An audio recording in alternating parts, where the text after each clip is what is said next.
guys, welcome back. It's been a long time since I filmed anything. I've got tips for oily skin, tips for dry skin, I've got products, and I'll show you how to apply it. Whether you have oily skin or dry skin, you still need to exfoliate your face. I have a scrub which I use in the shower. I'll use that maybe once, maximum twice a week, just to really get rid of anything that feels quite texturized, if that's a word. If I feel texture. Paula's Choice, I've been using this recently. I have found, it says that it shrinks enlarged pores, and I think I have found that that has helped. But basically, because this has got salicylic acid in it, it will just remove any dead skin off of the surface. I get acne, I use drying treatments to dry the spots out. It's really often that I wake up in the morning and I've got dry patches. I go over with this and it just completely smooths it out and will remove any dead skin. What that will do, like I said, is it will prep the skin. Whether you have oily skin or dry skin, 110% you need to do this, but more so if you have dry skin. Focus on the areas that you find makeup clings to. This area here, for me, all around here, that's where I get dry skin, obviously from the treatments that I do. Another common place that we don't tend to cleanse properly is around the nose. And for me, it's my forehead. I literally cleansed my skin before I started filming, and that is all the dead skin that it's got off. Bearing in mind, I probably have got tan on my face, but that just proves that there was dirt holding deeper in the pores. I will always, no matter what, pop an eye cream on. This is the one I use in my makeup kit. Investing in an eye cream is something that you will not regret doing. One thing that I recently learned as well with mascara smudging underneath, have a look at what your skincare is like. You should always put eye cream on first. If you put it on last, anything else you've put on previously will create a barrier for the eye cream, so it won't sink in like how it would if you were to do it first. Next, I'm going to talk moisturizers. So if someone's really dry, I will go in with this. Not a shimmer, but like it's glowier than just using a normal moisturizer. So for the most part, I will use that on most people unless they're excessively oily. One that I now use on myself as well is this one, because it works on all different skin types no matter what. Or if you are super oily, then this is Kiehl's Ultra Facial Oil Free Gel. The gel is slightly lighter so it won't feel greasy on the skin. For the sake of the video, I'm going to show you this one just because I like the finish that it gives.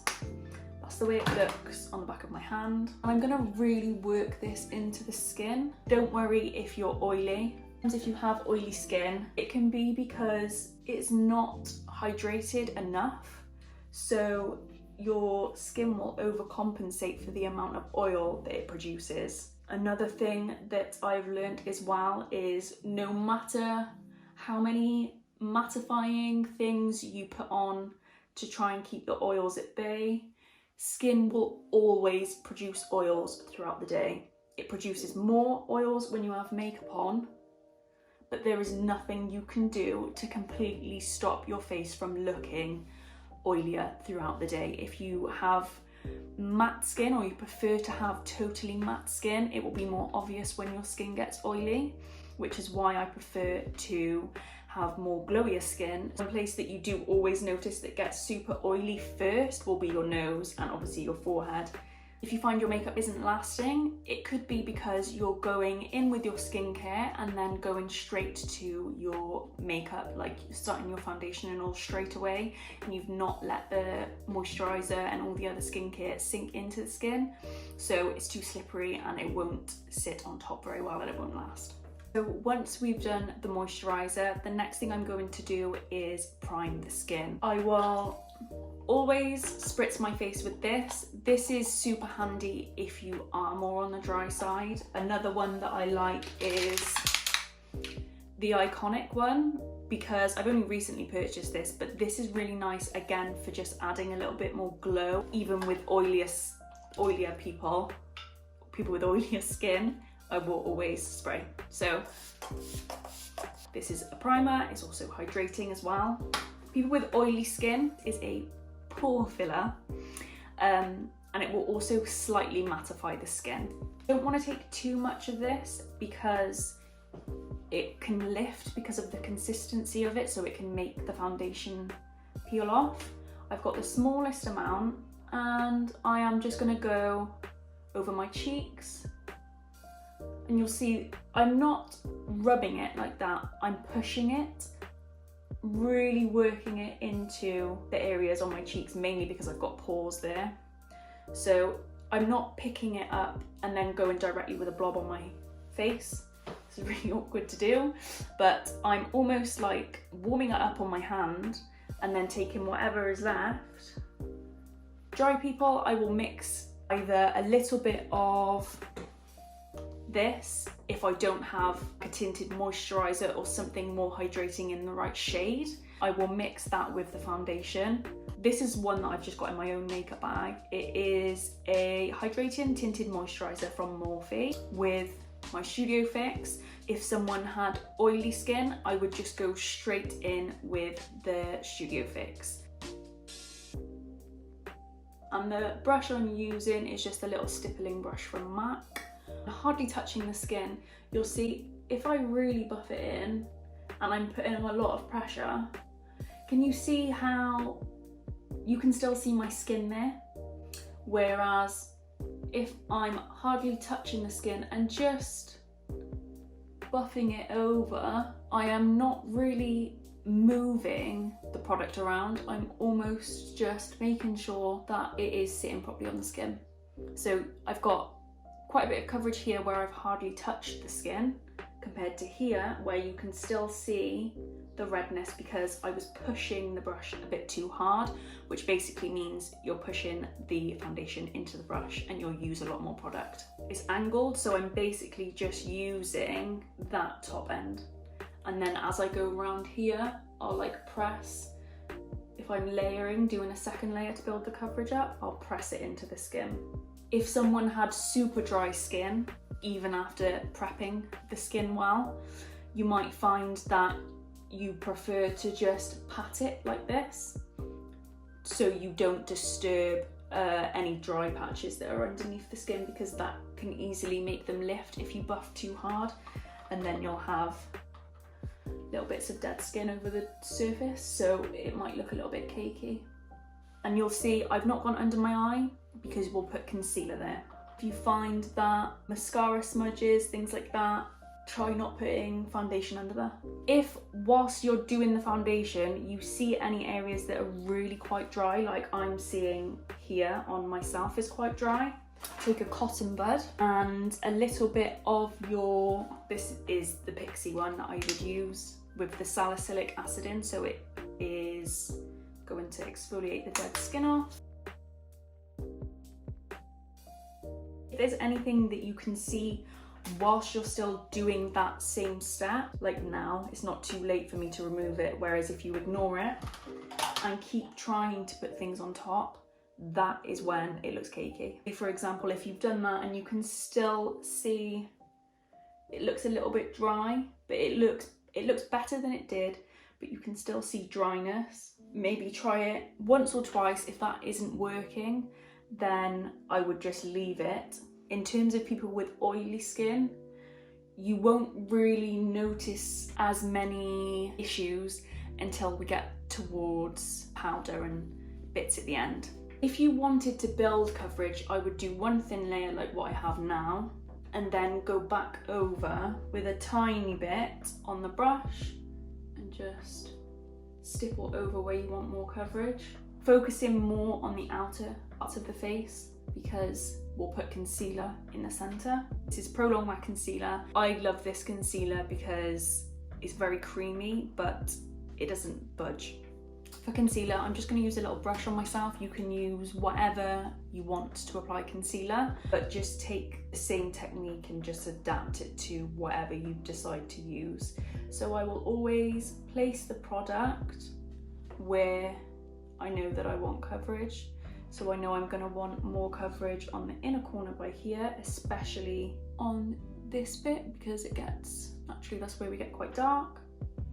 Little bit here and some around the nose. Then what I will do is, same technique as I used for the other brush with the foundation, is really lightly just start to buff it out and spread the coverage. If you were to use a sponge, I would recommend applying the concealer, blending it out with your finger or a brush, smaller brush, and then going in and making it flawless with the sponge. If I was to go straight in with the sponge into my little palette where my concealer is, you'll find that you'll lose quite a lot of the concealer into the sponge. Buff it over the lid, whatever's left on the brush. I would use the same technique here, no matter what skin type someone is. I will always just take my foundation brush. This hasn't got any more foundation on. Just make sure that I'm happy with how all of the cream so far is sitting on the skin. Get little brush marks. When that happens, apply even less pressure. If you're really struggling, just bounce the brush on the skin. Another thing that you could do to get rid of the brush marks if you're really not having a fun time with the brush is apply it all with the brush and then just have a little damp sponge and just really lightly press over the top. So under the eyes, I will use a translucent powder because it won't move. Whereas if you were to use something like MAC Studio Fix, it might go cakey, but I will always set under the eye. And when I do that, I will make sure that I am just making sure there's no creases. We'll then take a little puffy, small amount in the lid, press in the middle, so I'm not going directly where all of the powder is in the lid, that much. So I'm not going to go straight in like that. I'm going to just use whatever's on the corner, the tip, and really lightly just press it over the top. If someone is oilier, I will bring it down over the cheek, around the nose. If someone is dry, I will keep it just controlled in this section here. Any areas that are excessively dry, do not put powder there. If you're oily, really gently pressing it into the skin, and you can see that I've not got any powder left now on there, but it will still mattify because it doesn't look like there's powder, but there is. And that is how you avoid it from being cakey. You can always add powder, but as soon as you put too much on, just take a tiny bit more over the lid. Not totally matte, you can still see a bit of a shine. That is, I would say, what looks best, because if you're totally matte, your skin will look dull. If I was to put loads more powder on this, one, it will accentuate my pores, and two, the minute I get this tiniest bit of oil peek through, if I've got powder, like loads of powder caked on, it is going to separate and it is going to look cakey. I am going to bronze the skin. Now, because I've put powder in places, I am going to go in with my MAC Fix Plus. This is a step I would do on dry and oily skin, just to make sure the powders aren't too heavy. Dry skin, I will always stick to cream bronzers. For oily skin, if you want it to last and you need makeup that's going to last all day, I would do cream and then set it with a powder. And say if you were going to a wedding or something and you're super oily, you want to put that base colour there and then you want to set it with the bronzer on top. The same would apply for dry skin, except I would be so sparingly with the powder. It would just be because I wouldn't want it to transfer, say, if they touch their face. Same brush as I use to apply the foundation. I am basically blending it in to my hand, just to make sure that I've got an even amount all over the brush. See how little I have there? And then I'm gonna start moving it around. If you find you've got too much on the brush, wipe it off in a tissue or move it around onto the forehead. So then when you come back to here, you haven't got as much colour on the brush. Bringing it forward onto the cheek, and at no point will I ever buff this. I am pressing it into the skin. I'll take whatever's left on the brush on my nose and just around the jaw. If someone was dry, I would then go in with cream blush. I'm just going to use my lipstick. Rub my pads of my thumbs together. Then I'm going to basically go just slightly over the cheeks where we put the bronzer. And then tap it in. So because I rubbed my pads together, it is basically blending it for me. If you were super oily, I would not do cream blush, but cream bronzer you can do, just because blush you bring more over the cheek, whereas bronzer is just to shape the face on the sides, but just to make sure that we've got more glow here for someone that's dry. That's why I'll go in with a cream. We'll always then go in with a powder bronzer. For someone that is dry, would basically hardly touch the skin. I'm just going to pat some on because I want to set it. Someone that is oily, I would go in and I would apply powder bronzer normally as I would. So you can see, this side is the oilier side and this side's the dry side. I'm going to really lightly just pat over it.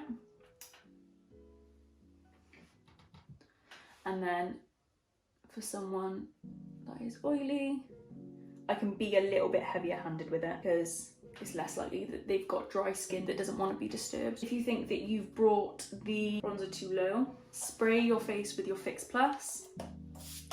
What that will do is it will take that powdery finish away and make it more of a creamier consistency. So I've tapped a really small amount of foundation and I'm just gonna tidy it up, but I will press this on because you do not want to disturb the base. Now I've done that, you can see I've got shine coming through. If someone's dry, this is likely going to be the same case because I've sprayed the Fix Plus. What I will do is go back in with my little powder puff, the smallest amount ever. You could even take the excess off on the back of your hand, press it to take the shine away. If you're oily, I would maybe apply a little bit more pressure.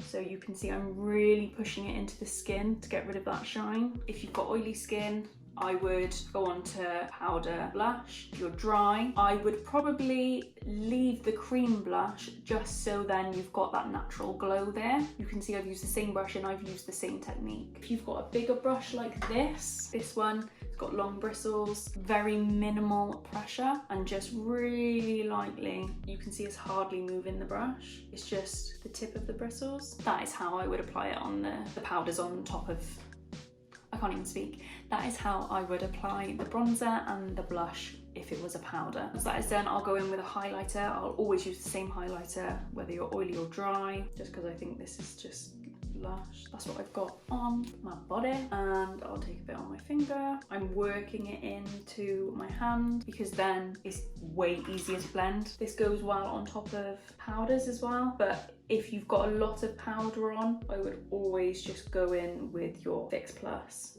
beforehand, or this one if you're dry.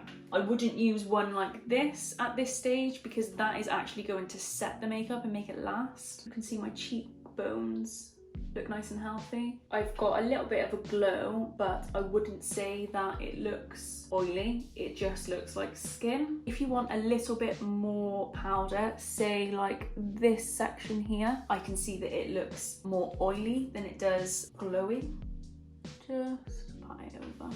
If you were dry, I wouldn't do this step. That is the finished result. You are matte through the centre, got the glow where you need it to be, and anyone with dry skin, because we prepped the skin well, it will last. The products that I have are tried and tested, so I know that they work on all skin types. The only thing you can be lenient with, I would say, is the brushes. I hope you enjoyed. Thank you so much for watching, and if you haven't entered the giveaway on my Instagram, go and enter, because when this video up, I believe there will be an announcement.